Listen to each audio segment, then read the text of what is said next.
kasih sudah memilih video ini. Mohon maaf teman-teman sebelumnya, karena memang saya sudah lama tidak upload video, dan baru kali ini karena memang kebetulan saja harus nyangkul sawah, jadi tidak sempat main-main di garasi. Dan hari ini saya akan sharing tentang kegelisahan saya memilih mobil baru. Dalam artian mobil baru, memang baru dari showroom ataupun baru karena ini adalah mobil second rasa baru. Dan video ini akan cocok bukan untuk sultan-sultan yang bisa memilih mobil apa saja suka-suka, dan semoga video ini akan berguna bagi teman-teman. Jadi video ini adalah video untuk merasionalkan decision agar kita tidak menyesal kemudian setelah kita mengambil decision untuk membeli mobil baru. Oke, langsung saja kita oret-oret, karena saya memang tipikal yang selalu mengoret-oret untuk menjaga logika saya untuk tetap sehat. Karena memang biasanya kalau mengawang-awang saja ini lebih besar keinginan dibanding dengan kebutuhan. Sedangkan dalam hal ini memilih mobil menurut saya harus hal yang rasional, karena apabila tidak rasional sangat banyak kerugiannya. Untuk mendapatkan mobil mungkin secara awal ada metode kredit, yang dimana dengan metode kredit DP murah, iming-iming banyak hal, ini juga sudah lazim di pola pemasaran saat ini. Namun ada juga pilihan lain, yaitu membeli dengan cara cash, dengan uang hasil tabungan selama ini yang menjadi untuk mewujudkan mimpi kita, terutama untuk mimpi mempunyai sebuah mobil.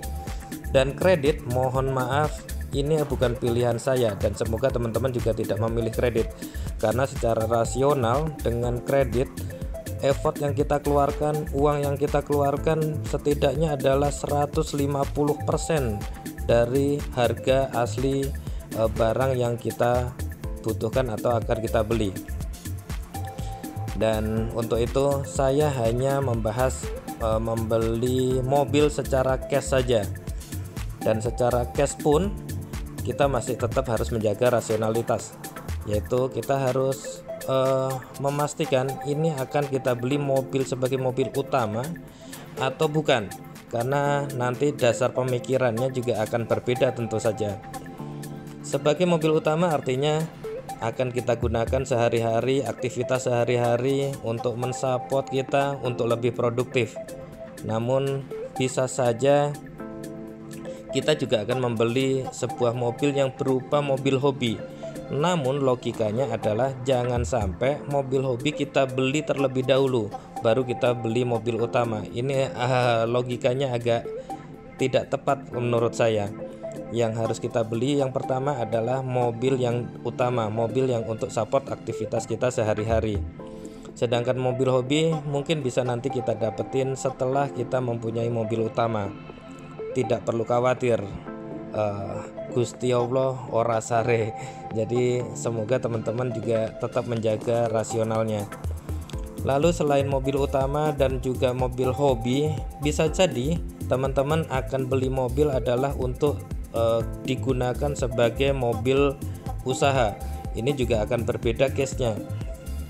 Logikanya akan berbeda. Bisa saja mobil utama akan kalah, jadi kita harus beli mobil usaha terlebih dahulu sebelum kita ingin mobil utama.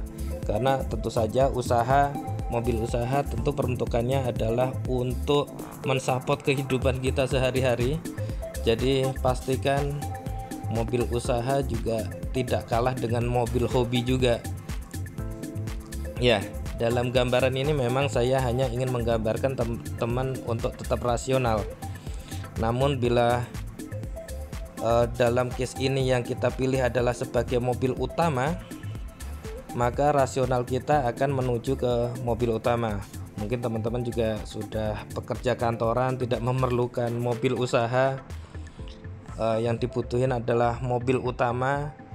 Maka ketika kita akan memilih mobil, terutama mobil utama, menurut saya yang harus kita pikirkan adalah banyak hal purpose-nya. Ini mengingat misalnya kita keluarga kecil atau kita keluarga besar, jangan sampai salah pilih. Ya, walaupun sudah kita pastikan yang kita pilih adalah mobil utama untuk support kita misalnya bekerja sehari-hari. Namun jangan salah pilih juga, kita juga harus mengutamakan keluarga juga. Makanya dalam hal ini saya akan menuliskan berapa jumlah seater yang sedang kita butuhin. Ada di pasaran 4 seater, 7 seater. Jadi bila keluarga kecil mungkin akan lebih memilih yang 4 seater, hanya cukup untuk 2 orang dewasa, 2 anak-anak misalnya. Atau kita juga bisa memilih yang 7 seater. Nanti juga akan kita mapping lagi sesuai dengan kebutuhan propos kita. Cuman pesan saya tetap utamakan untuk kebutuhan keluarga. Selain itu kita juga punya pilihan. Kita akan memilih mobil jenis bensin atau jenis solar. Jadi secara BBM ini juga sangat perlu dipertimbangkan, mengingat misalnya harga ketersediaan di tiap daerah berbeda-beda. Jadi apabila bensin tentu karakternya akan berbeda dengan karakter yang solar. Yang bensin mungkin sangat cocok untuk di perkotaan, yang solar sangat cocok untuk di pegunungan ataupun jenis yang lainnya. Ya, itu setidaknya awal dari sebuah pemikiran agar logika kita terjaga. Misalnya dalam case ini saya memilih 7 seater karena keluarga besar, sangat tidak bijak juga bila saya memilih yang 4 tempat duduk saja. Ya, banyaknya seater atau jumlah tempat duduk ini tentu saja akan mempengaruhi jenis-jenis yang ada di pasaran, mobil-mobil apa saja yang ada di pasaran. Tetapi bila Anda juga masih belum bisa memastikan untuk yang 4 seater ataupun 7 seater, tidak masalah. Yang penting dalam hal ini adalah silahkan di mapping. Misalnya untuk 4 seater kita di pasaran ada jenis Agia, Ayla ataupun Karimun, ada juga Datsun, ada juga Nissan Mars atau yang lainnya. Jadi silahkan di mapping, di daftar sesuai dengan kebutuhan kita. Setidaknya dengan menuliskan maka teman-teman bisa lebih fokus dalam nanti menentukan mobil apa. Jadi karena ini adalah dalam case ini adalah mobil utama. Lalu berikutnya jangan lupa juga untuk yang 7 seater. 7 seater di pasaran juga ada banyak. Ada R3, ada Avanza, Xenia dan sejenisnya. Lalu juga ada juga jenis yang lama-lama misalnya Kuda. Jadi kalau misalnya budget kita tidak terlalu besar, mobil lama-lama juga bisa dijadikan opsi. Namun yang peruntukannya adalah untuk yang masih tidak terlalu tua lah. Memang untuk purpose-nya untuk personal ataupun family, masih belum masuk yang hobi. Lalu karena di pasaran juga ada jenis 7 seater yang relatif kecil, ada juga 7 seater yang besar, misalnya kayak Ford Everest ataupun Fortuner. Ini biasanya jenis-jenis Jeep yang ataupun juga Pajero, karena memang saya tidak ingin kehilangan list saja. Jadi semuanya yang ada di pasaran kita coba mapping sehingga kita mempunyai pilihan yang tepat. Dan jangan terbalik, bukan dari merek terus ke atas, tetapi logikanya adalah dari atas ke bawah.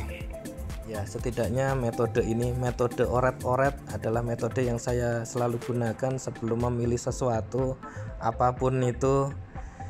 Teman-teman bisa lihat ketika dicatat maka akan mudah kita memappingnya. Jadi tidak kehilangan informasi ketika kita menentukan pilihan. Oke, misalnya dalam case ini 7 seater udah dicontreng, bensin solar saya tidak prefer, maka juga masih saya tuliskan seperti tadi pilihan-pilihan yang ada di pasaran. Lalu misalnya saya memang membutuhkan 7 seater yang solar misalnya, maka Avanza tidak ada yang solar, R3 ini masih ada pilihan untuk yang solar, Kuda juga masih ada bensin atau solar, ataupun misalnya mobil lain yang tidak saya tuliskan, mohon maaf, ini karena untuk video cepat saja, karena flow-nya adalah flow berpikir, bukan dari merek. Lalu misalnya saya membutuhkan memang untuk di daerah yang jalannya agak sulit, namun budget saya tahu diri, misalnya Pajero, Fortuner, ini tidak saya pilih, maka kemungkinannya akan mengerucut ke Everest. Dan disitulah maka decision kita mulai browsing mobil Everest mana yang rasanya cocok dari sisi harga, dari sisi tahun, itulah yang kita akan pilih nantinya. Teman-teman pengen ngasih saya mobil